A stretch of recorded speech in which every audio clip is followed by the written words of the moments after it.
Hello, everyone. Welcome to another episode of Lunchtime with Anna. I can't believe we're already in February. Look at this second week. We will be having a happy Valentine's. I think this is Valentine's week. Let me look on the calendar and don't quote me on it because I'm horrible with dates. But while that's loading, I wanted to quickly tell you guys this interview that I have going on today. I actually started reading the book. I didn't get to finish it on time. Yes, it'll actually be the following Monday after the Today Show. So, happy Valentine's Day to all you lovers out there that celebrate it. I am not a fan of Valentine's Day. I think if your partner is with you, they should love you all 365 days a year and not just do it on one and not just show it on one with candy and roses. Who cares? Give me that all throughout the year and show me how much you love me. But that's Lunchtime with Anna. So back to the interview that I'm giving today. His name is Sheron Edwards, and I am so excited about giving this interview. And why am I excited? Because Sheron wrote a book. His story is like, wow. I haven't finished reading the book, and I apologize for that, guys, because you guys know I like to read the books, but this interview, I had to make sure that I squeezed him in because his story really does matter. He is up there, and we will talk about his change.org. Somebody is transferring him, so I want to make sure that he's on the phone now. Hey, Sheron, how you doing? How you doing, Adam? I'm good. I'm really happy to have you here on the platform. I'm really happy that you took the time, right? And to come on my platform and tell your story. When Demita brought it up to me, how could I deny an interview from Demita? Anybody who knows Demita Bishop's shout out to Fair. She is doing a wonderful job with that human justice organization. So look her up if you need help. Her and I work very close together with many of our cases. So how are you? How are you? About the interview. I appreciate that. I appreciate that. So, and I know you're limited on your time, so I want to, try to get you as much as possible as we can. Okay. So let's start with your story. We're going to go on to talk about your book as well as everything else, but I want to start with your story so they get to know about Sheron. Who is Sheron? Why is Sheron here? And I'll ask you questions in between if I feel there's something that you have missed. Okay. Sheron, I am Sheron Edwards. I got a little speech I made on that, but I'm just brother, father, son, cousin, speaker, listener, teacher, student, a person who doesn't really take everything literal. I believe in being patient at times. Sometimes I can be a little impatient. I love psychology. I love learning new things. And just pushing the boundaries. That's me. But when it comes to the case, is that what you want to discuss right now? Just the good part. Yes. So I really, and I try to make people understand this. Okay, there's some people that don't support anybody who's in prison for whatever the reasons. And that's cool. We're all entitled. This is America. We're all entitled to our opinion. That's your freedom of whatever choices you want to make. Okay. But with that being said, this is why I love to point that side up. He's really a human, just like you, me, and everybody else that's out here. I would like to just briefly, because I know you're limited on time, if you could briefly give a little bit of your background before why you're in there. Okay. I'm from Starkville, a city called Starkville, Mississippi, home of the MSU Bulldogs, Mississippi State. I grew up entertaining, singing, rapping, dancing. I eventually moved to Atlanta, Georgia, and furthered my singing skills in Atlanta with several labels, such as LaPace Records, Left Eye, the late great Lisa Left Eye Lopez, and some friends. So I was like dealing with those labels at the time. You know what? Big ups to you, because you do know that I don't know if you knew this, but I am involved a lot with the entertainment industry. I am an actress. So big ups to you. Big ups. Thanks. And so I continued my singing and rapping on until even when I was locked up, and even during the time of my incarceration, I continued.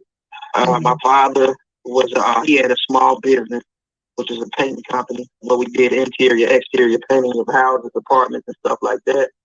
My mother, she worked in retail ever since I could remember, ever since I could recall. And I come from a household where my father, he moved to another side of town. Him and my mother separated for whatever reasons. And we had someone who we called our stepfather, who was just my mother's boyfriend, but my younger sister's father. And it was 6 of us in the household, 4 siblings, 2 sisters, me and my brother, my mother, and like I said, my stepfather. And we grew up in a pretty Christian, a traditional Christian household where people, my mother emphasized Christianity to the max. So like everything we did, we had to make sure that we did things according to scripture. She also pushed us to do good in school, make good grades. Fraternities from the college, they would come over and they would just, try to, I guess, prep us for college. And that we did go to college so we could become Sigmas. Shout out to the Sigmas. And I played a few sports, football. I wasn't really good at basketball, so I stuck with football. I played it a year too. I was pretty good in school. I was pretty smart. I was always like one of the guys who would always tell jokes also. Yeah, just a regular guy. I worked with my father, like I said, at the painting company. And everything was cool.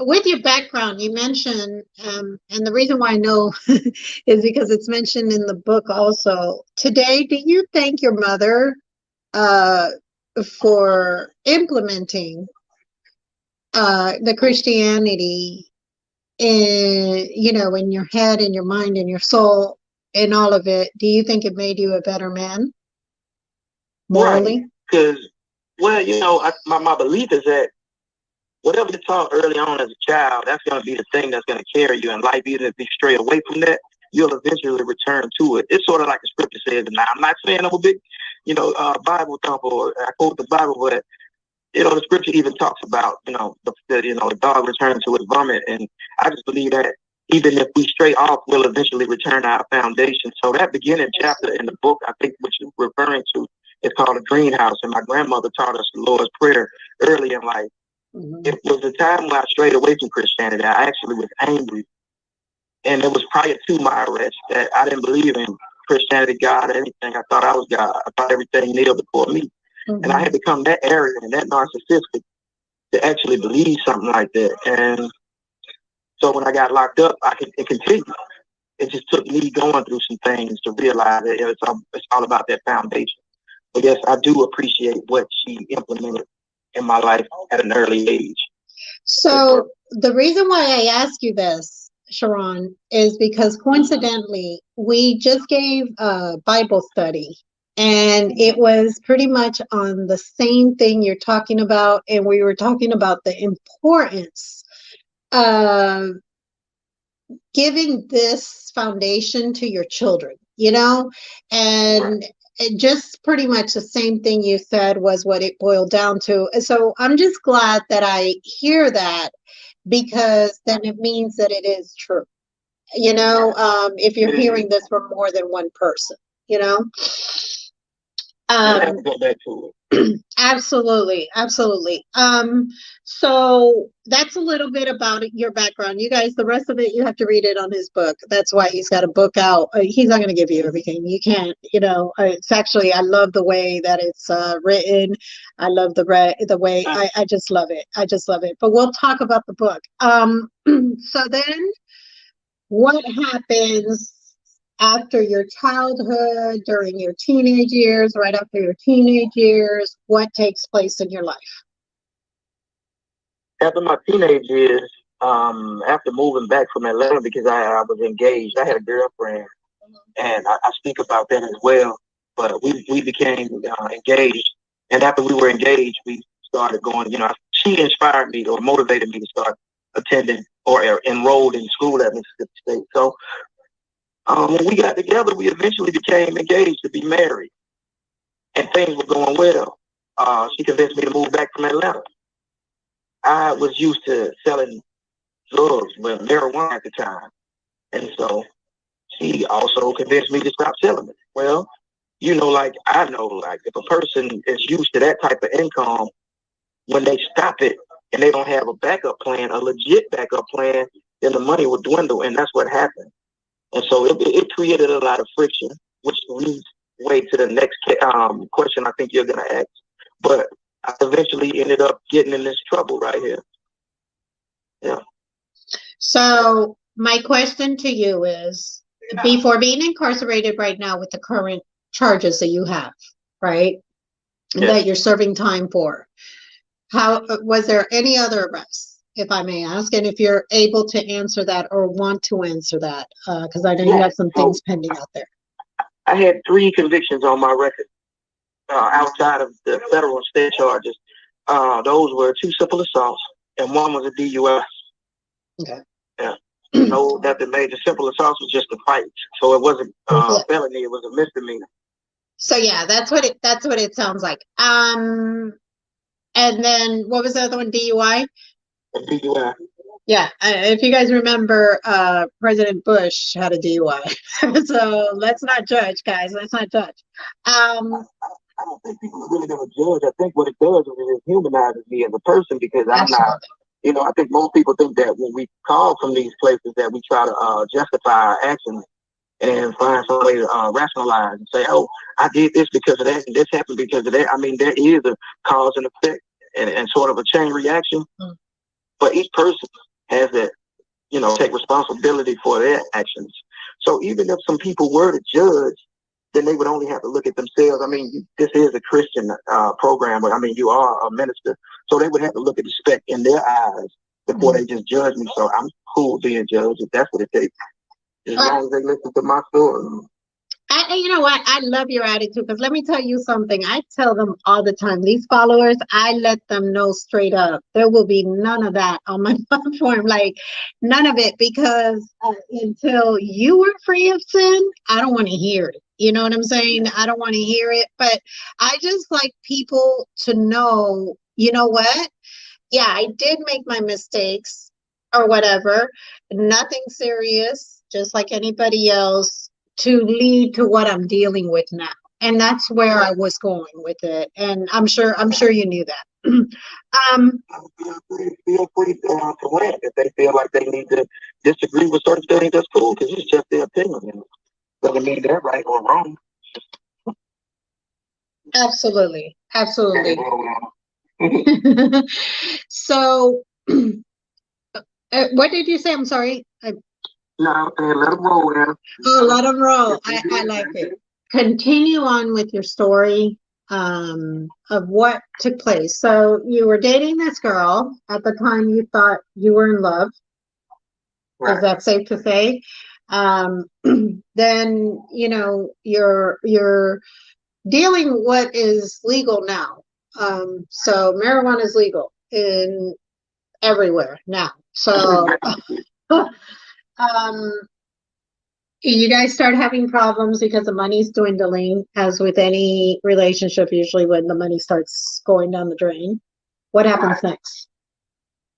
Well, we just started having those different disagreements, and one thing led to another, and I ended up, she left one day, so that's when I committed this crime to get back to her. So in a sense, it's a love story, but I did the crime to get closer to her, but in the process, I ended up being further away from her. So it's a sad love story. It's like a bittersweet love story. Mm-hmm. Yeah. And so I committed the crime. I went to prison. She was around for some years, though, like at least 3 years.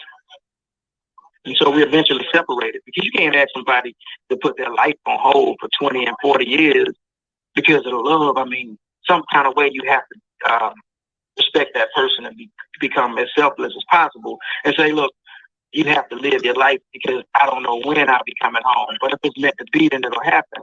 Well, it wasn't meant to be. Mhm. And so I committed a senseless crime out of passion, and there was consequences. And first of all, I appreciate that honesty that you have, because some men just don't do that while they're in there. And I hear stories all the time. You know, this is what I do. I interview all the time. So I hear all kinds of stories. So that's amazing and wonderful that you're that kind of man. I'm sure your lady would really, I'm sure she really appreciates it. I'm sure she does. But on to the next thing. Why are you in there? How long are you in there for?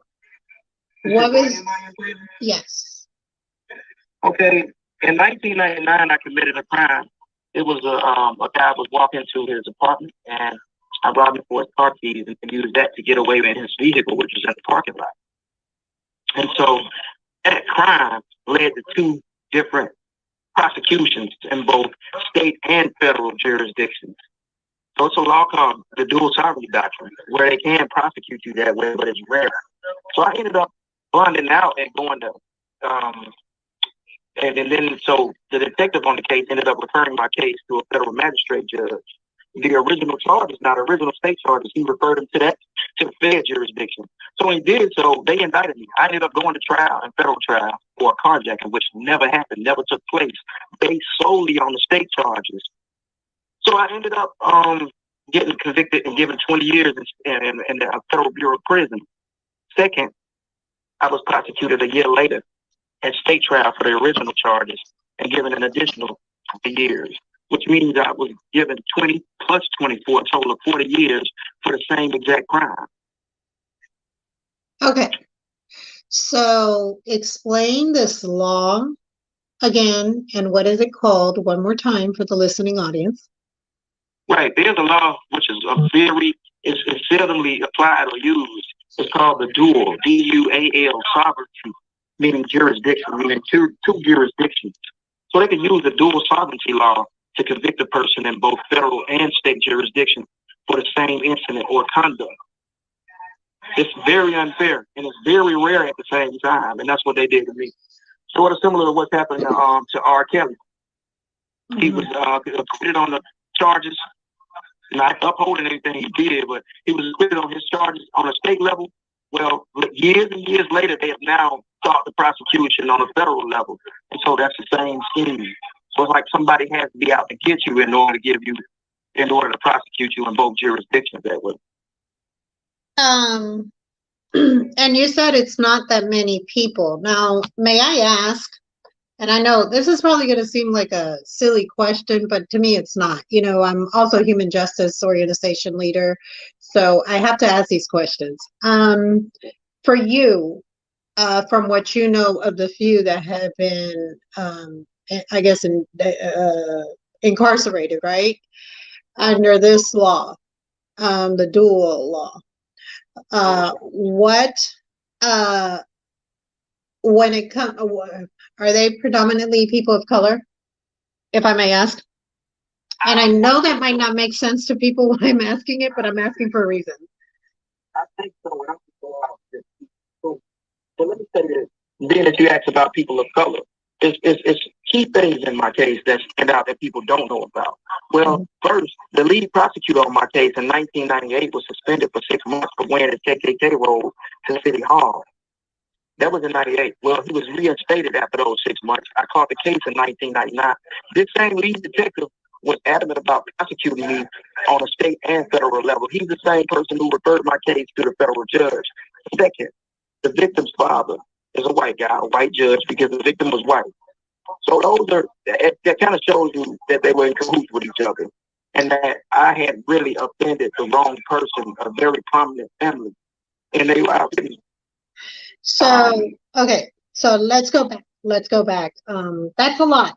That little bit was a lot of information. Okay. So when you did the crime, it just so happened to be that who to your luck, right? Right. And I'm not laughing at the crime at all. You guys do not mistake. Like I said, we just communicate. Sometimes they have to laugh at stuff like this. Like, man, Absolutely, absolutely. I mean, like, what are the chances? So, who was it that the crime was committed against? it was a white guy whose father was a judge. I don't really want to say his name, but he was a state court judge. No, and that's okay. That's okay. Because I'm sure you guys, if you guys follow me, you guys can get all the information that you need. I'm sure it's out there. Or follow the family's page or whatever that supports them. So, okay. So, and that's just like that. I would be like, to my luck, this happens to me, really? Like, oh, I really messed up now. Is that what you were thinking? Right. So to answer your question, yes, it was racially motivated. Absolutely. Both prosecutions. Right. Absolutely. No, I could totally see it.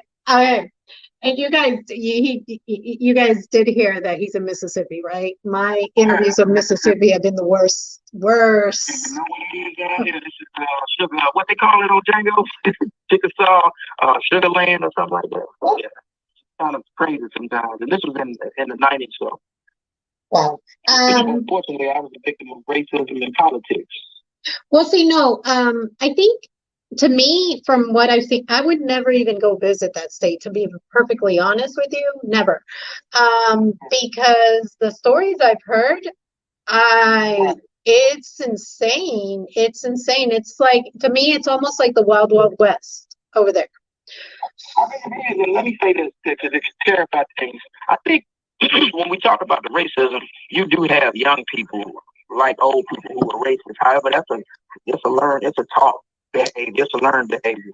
And I want to say that the older generation is more fixed on doing that type of stuff compared to most of the younger people, because I have classmates who are white. We used to visit each other, go to each other's parties. You know, we still, like, you know, when I'm out or on the streets, we kept in touch and things like that. So I wouldn't say Mississippi as a whole is bad. I'm saying the old Mississippi is bad. The old Mississippi is depicted in the news and in the media and on movies with the Mississippi burning and all the lynching. That's the old way of Mississippi. Well, unfortunately, it's myself and others who are being sentenced by the old Mississippians who are still inflicting these and pushing these crazy, excessive sentences. And so, like, if you can't hang them, what you do, you put them in prison. So you go from college to prison. You go from being lynched to being sentenced to a bunch of time. Therefore, you can't reproduce. You can't give back. You become a person who's non-productive in society, regardless of how productive we may become in here. In society, we're non-productive because we're not active in a society in which it counts. So I just do my thing in here to try to make sure that I'm up to speed. I hope I ain't gonna win it on you. No. That's real good. Okay, wait. So let's go back to, well, no, I want to make this statement. Okay. And this is because I know you're in there, so maybe you have not seen this. I have interviews that are calling me from recent cases since 2016, 17, that they've done some things that I've never heard of. I'm like, is that even legal?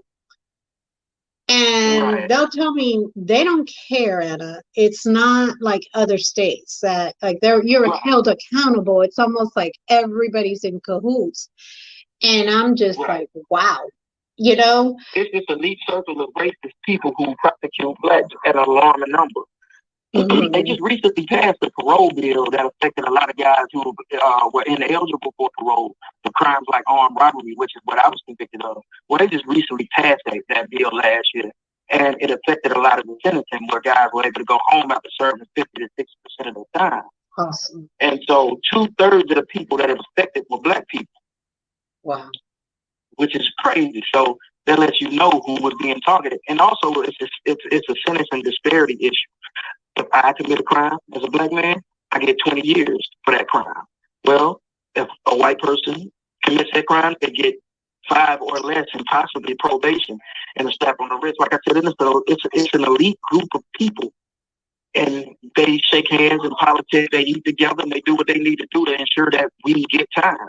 So in a sense, we become livestock for the system. Yeah. Slaves. Right. Honestly, slaves. I have, okay, this is a lot, what he's saying, guys, and it's almost like, I just wish I can save the world. I really do. And I wish I can go in the state of Mississippi and change people's hearts and minds. Because I will start by saying, how do you guys sleep at night? I couldn't sleep knowing I did something like that to anybody, period. So how do you sleep at night? Okay. So you robbed really the wrong person. Right. It was just really the wrong place at the wrong time, literally. The lead detective. Let's go into the lead detective. Right. And I want to make sure. Okay. Before, and I have to say this, Sheron. I want to make sure that you guys know and understand that this, whenever we do have any of the interviews here on Lunchtime with Anna, these are allegations made by whomever I'm interviewing. Please know that when we do these interviews, I'm just being told whatever. You guys can do your own research or... Huh? Mine is documented. Everything I say, I can back it. I can refer to several sources. And so that's what I like. That's what I like. That's what I was going to say. Or you can get that information. But I have to make sure I give that disclaimer because Sheron, you'll be surprised at the threats I get.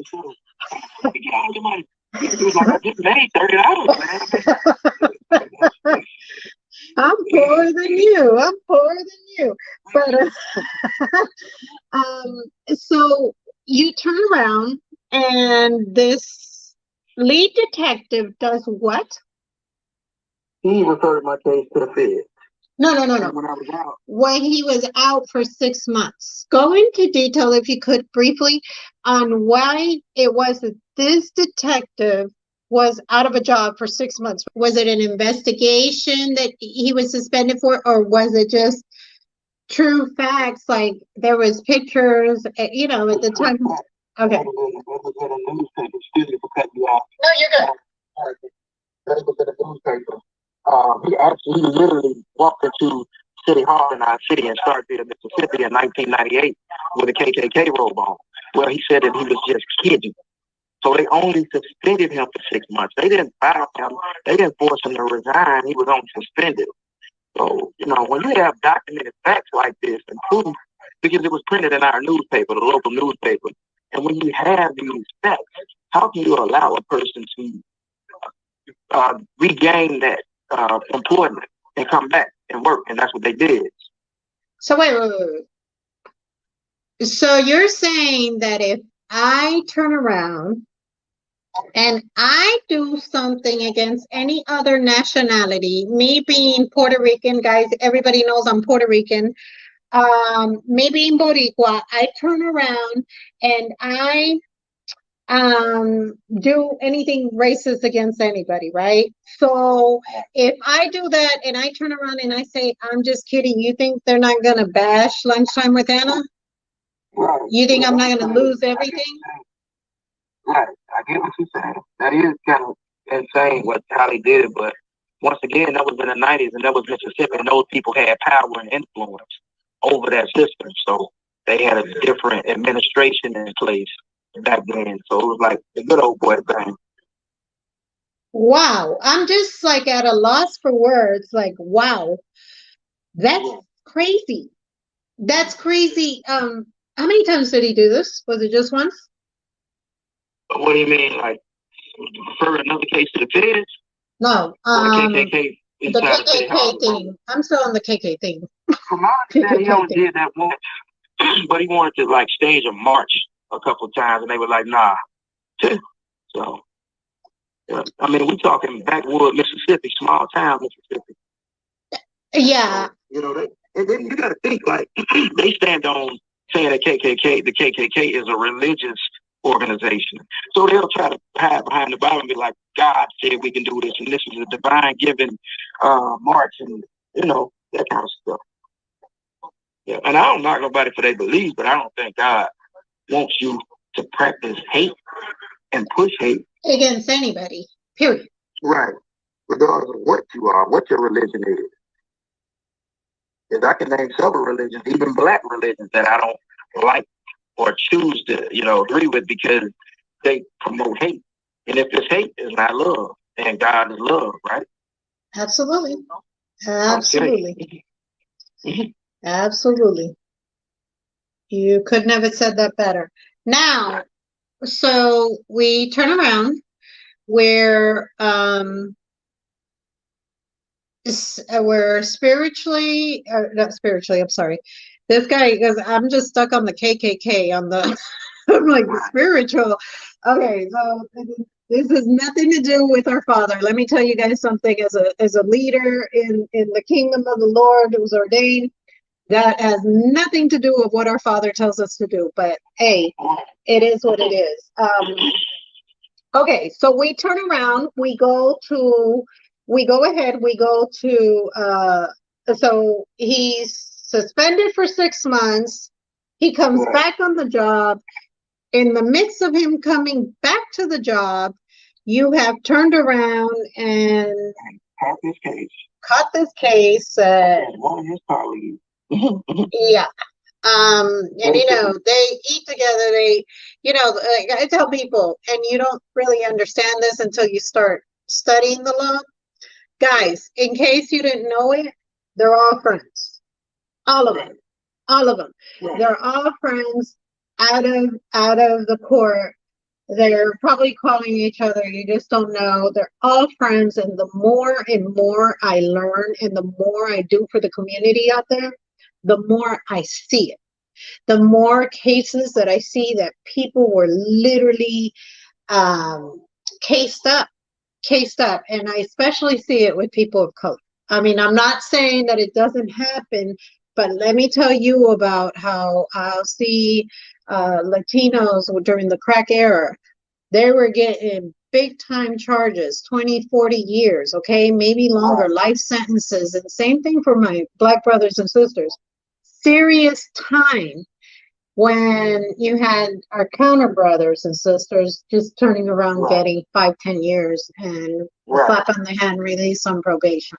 So it's a sick system that laws need to change. I'm really fighting for that, and I will accomplish things before my death. That is my bucket list to do within my lifetime. Okay, so he gets his job again because he said that this was a joke. I don't understand how that's a joke because that it's just not. Okay, not funny, but okay.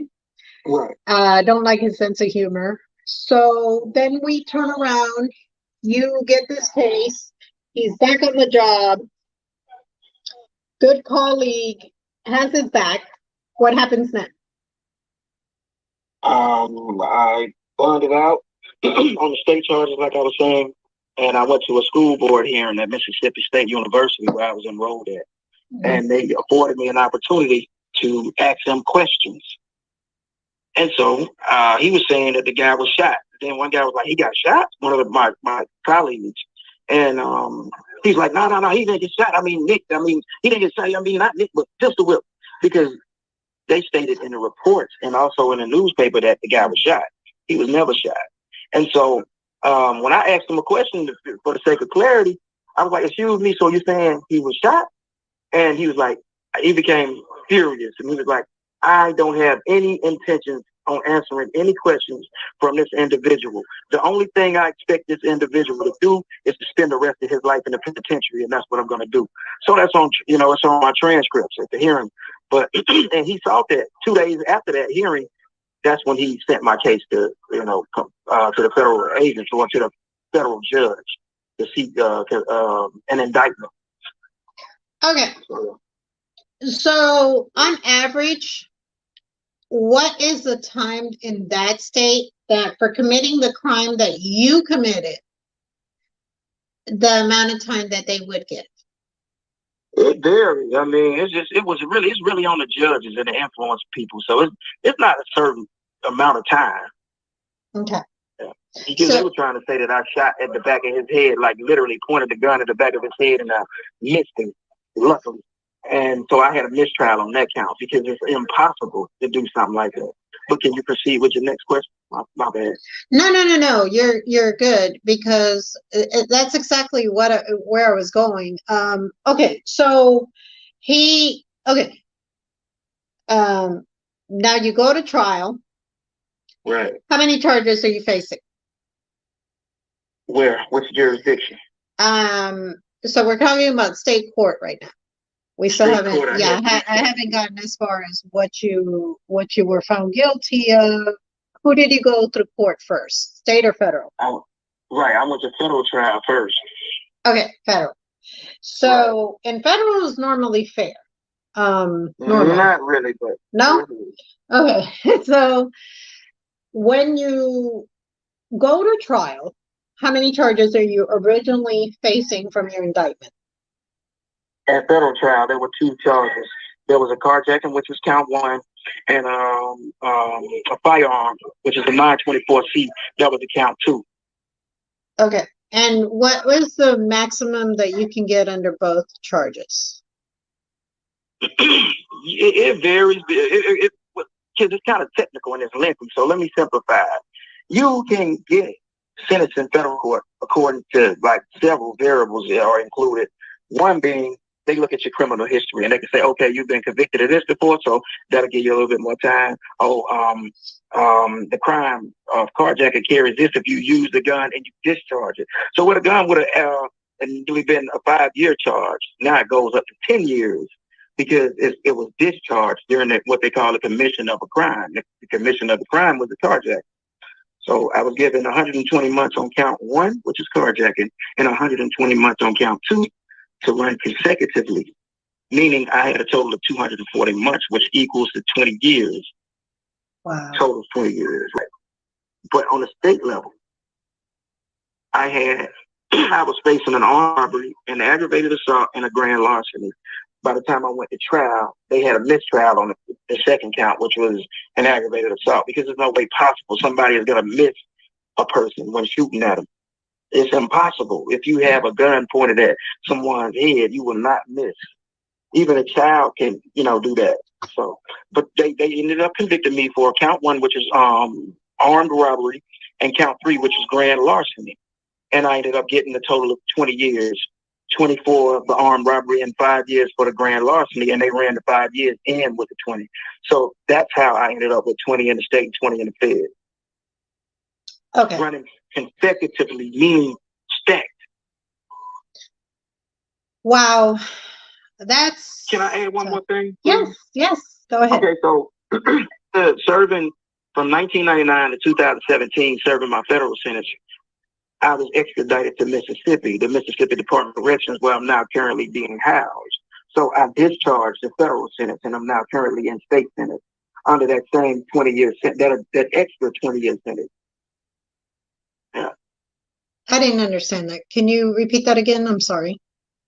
Okay, I was sentenced to 20 years in the federal court, but like I said, I was sentenced additionally to additional 20 years in state. So I had 20 in federal court and 20 in state court for a total of 40 years. So after I served my federal sentence from 1999 through 2017, I was extradited or brought to state prison, where I'm now currently serving the second 20-year sentence for the same exact crime. And this is perfectly legal, guys. But it's unfair and excessive. Absolutely. That's what I was going to say. Okay, wait. So we go back. You're serving 20 years. This is 1999. So you're serving 20 years. You've already done one of your sentences. Is this correct? On my assumption? Correct. Okay. Correct. And now you're serving your state sentence. How much percentage of that sentence do you have to finish? Hopefully, it will be before then, but...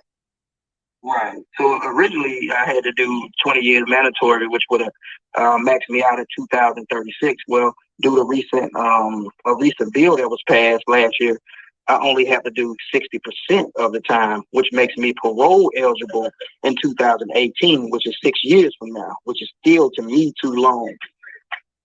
In 2028.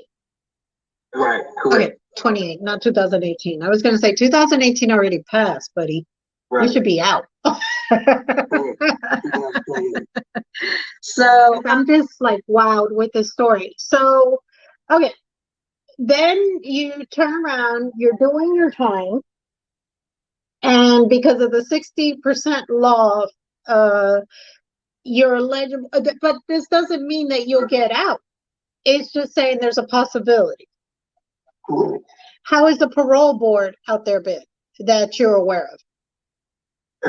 They've been letting people out, and so okay. I'm just praying that I get my action also. Well, we hope it's before 2028.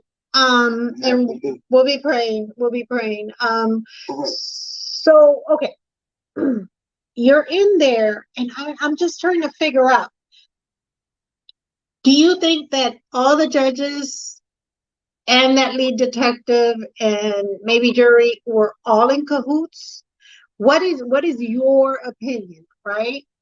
My opinion is that my lawyer, who was also worked for the Starkville Police Department a year before she was actually my lawyer. I was her first case.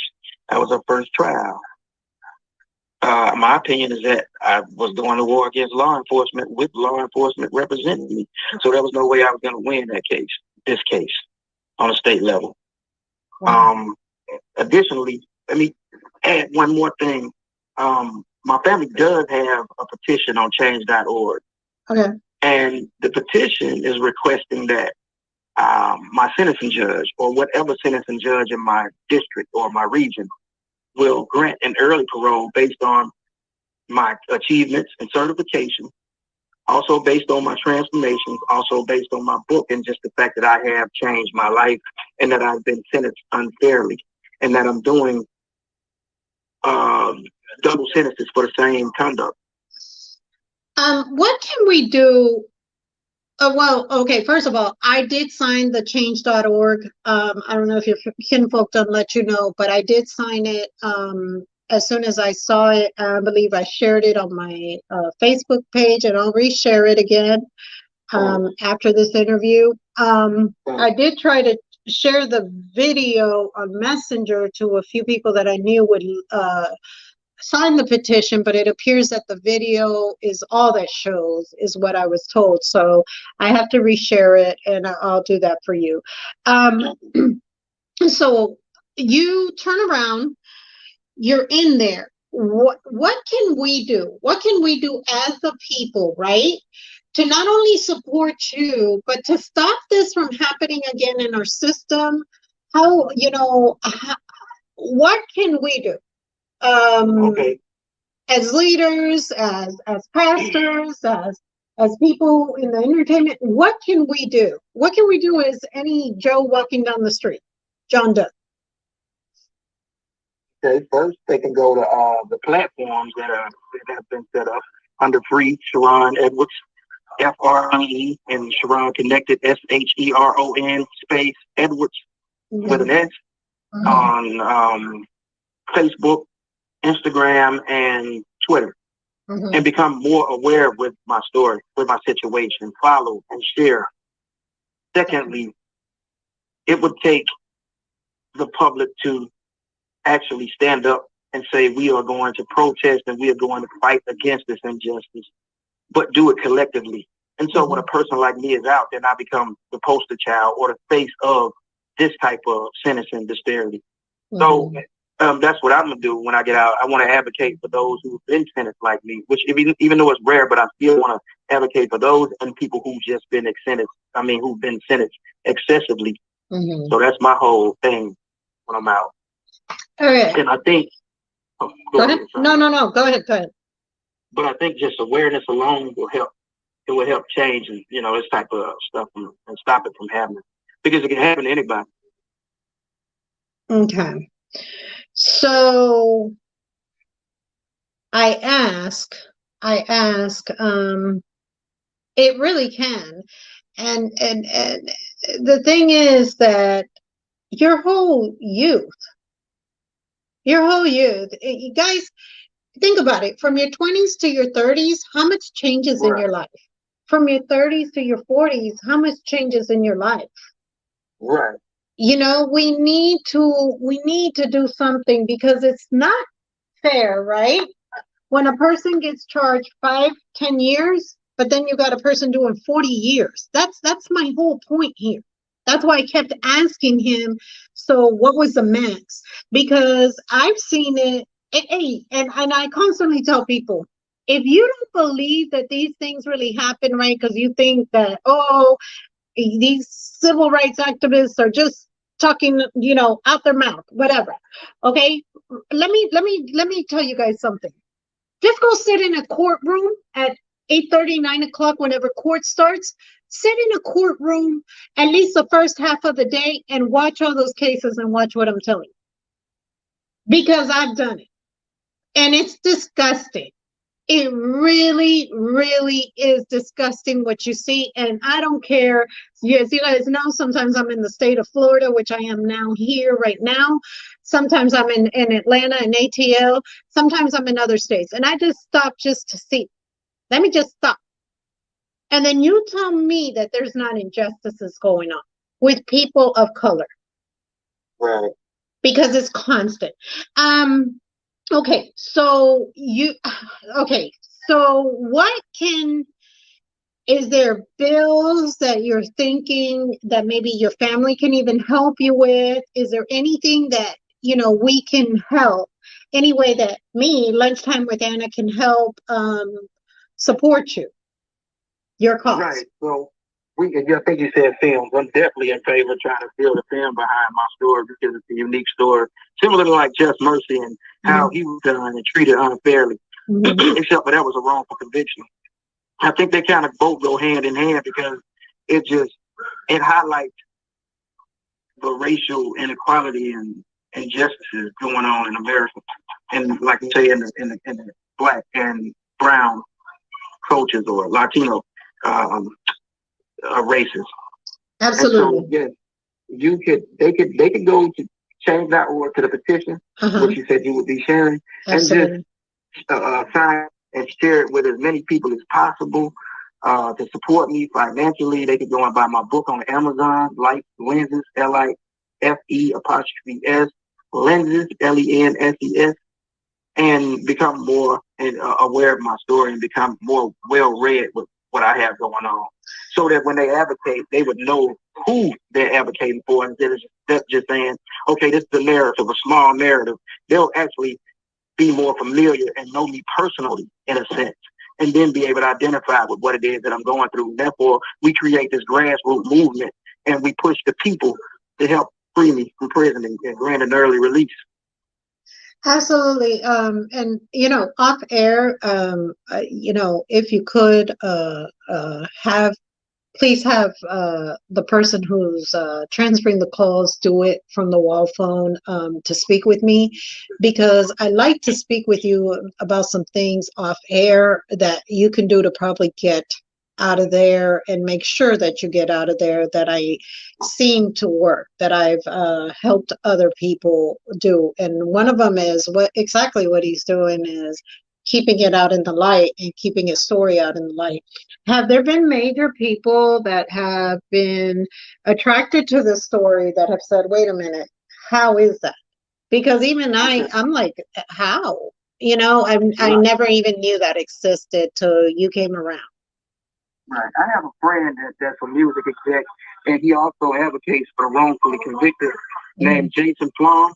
And Jason Plum is a music executive. He's responsible for the careers of Katy Perry, Uncle Kracker, Kid Rock, Lord, I think Stone Temple Pilots, and the Trans-Siberian Orchestra, and the list would just go on and on. Well, Jason is doing a lot of remarkable work with helping people get out of prison, not only wrongful convictions, but people like myself who have been over prosecuted, and he's very vocal about my situation. So people are becoming more and more aware. Wow. Right. Right. And you know, I like it when I hear of other people in the industry, in the entertainment industry, that have a love for this, because that's me. So this is what I'm going to do for you, Sheron. I'm going to go ahead, and of course I got to finish reading your book, you guys. I think I'm on chapter 5. It was good though. It took me back to the old school way we were brought up, we were raised. Sheron's very close in age to me. So, you know, just the way he introduced it really had me captured. And, you know, I like it. You guys know I love reading. So I turn around, and one of the things that I want to do is I'm connected to, there's one that I'm actually on staff for, but I'm connected to 3 different uh, production companies. And I'd like to go ahead and talk to you off air sometime and see what we can do to actually make it a documentary, because I think it's very important to get it out there and promote it via Prime or any of those, Hulu, any of those, because remember with what happened with R. Kelly, when his story, that documentary came out on, I think it was on Netflix, that's when it was over for R. Kelly. Before that, him and his entourage was getting, huh? Before that, he was getting away with it. Yeah, him and his entire entourage. Because I will say this, and I don't applaud what R. Kelly did, okay?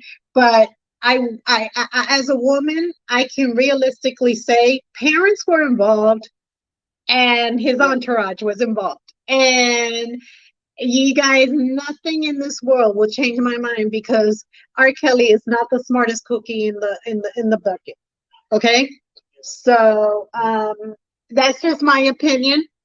Y'all are entitled to yours, but I believe there was more than one person involved, and it's really a shame that I think all of them should be having consequences for their actions and their part in this too, because I'm sure a lot of those parents took that money too.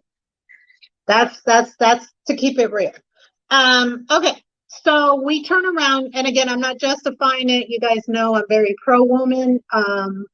You know, but we got to tell truth where it's at, and we got to be honest with ourselves and say, you know, that is the truth. He didn't do that by himself. There's no way. He listen to the documentary. Listen to him when he talks. I mean, it's, you could tell, you know. So okay, so we can help in all those different ways that you mentioned. I personally, like I said, I want to go ahead and see if we can make this a documentary. Why do I think it will be? When do you go up for parole? You said on the 2028, but you're hoping before that. Okay. I would like to get together, if you're okay with that, and try to make this into a documentary and get it out there, because I think this story does need to be out there. And I think if we do put it out there, it will be better for getting you out of there. Because, okay, so let's go back to this lead detective. Is he retired now? Did he get fired? What's taking place? So he's probably still casing up people the same way. Probably is. Probably is. Have you heard of any other stories? I know he still was part of that force, because I saw him on our local news. Got you. Have you actually met anybody in there that he's done the same thing to, or maybe there can be a class action lawsuit in the future? Nah, I'm the only person I know that's been sentenced twice for the same crime. It's insane. Like, I think you're the only person that I've met, period. And believe you me, I have all kinds of friends, from the pastor on down to the worst of the worst. You know what I'm saying? But no matter what, with that, I've never seen them. Boy, have some people I know in the past, they haven't been the best of human beings. And what gets me is most people that I know that do an armed robbery, as far as I was concerned, like, I thought that the most you got was 10 years for that. Like, you couldn't get any more than that. for pointing a gun. You know, I just don't understand, first of all, how he was 20.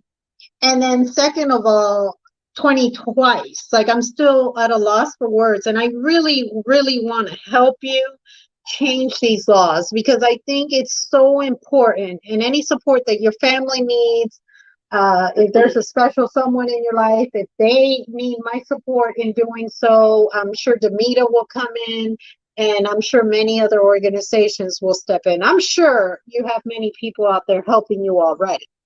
Right. Yeah, but you know, with this situation, you have to just keep branching out and keep making different people from all demographics and walks of life aware of what's going on, and we got to keep, you know, bringing awareness to it, like any other thing. And I think it'll just gain momentum, and that's when we get the consequences or the results that we're trying to achieve. Sheron, I really want you to know I appreciate you taking the time to interview me, and the person who has connected this call, I appreciate you even more on behalf of Lunchtime with Anna, because these are the type of stories we need to get out there, guys. Sheron, do you have any final thoughts? You said your book, you said how to reach you. Any final thoughts before this call disconnects? I think we lost them. So with that being said, I really enjoyed interviewing him. Guys, follow him, Free Sheron Edwards, and we will turn around and we will see you at next Wednesday. And of course, I do plan on bringing him back in because his story is just so gravitating. So I will give you guys follow-ups on Sheron Edwards. Get the book, guys. I'm on chapter 5. Great book, great way it's written. I like the way he gives the details. He didn't skip anything, and that's how you're supposed to write a book. So I'm going to see about us making this story into a documentary. I think it's very important so that this doesn't continue happening, especially to people of color. With that being said, God bless each and every one of you guys. Love you guys much. I will see you guys next week on Lunchtime with Anna. I believe next week will be Dig. If not, it's a hip hop interview. If not, it'll be a Christian producer who is coming in and letting you guys know about things he has going on, who I interviewed a year ago, which is my buddy Kareem Bennett. And so it'll be either of those two. I'm not sure which order they're going to come in. I can't think of it off the top of my head, but they're going to be interviewed. With that being said, God bless you guys. Love you guys much.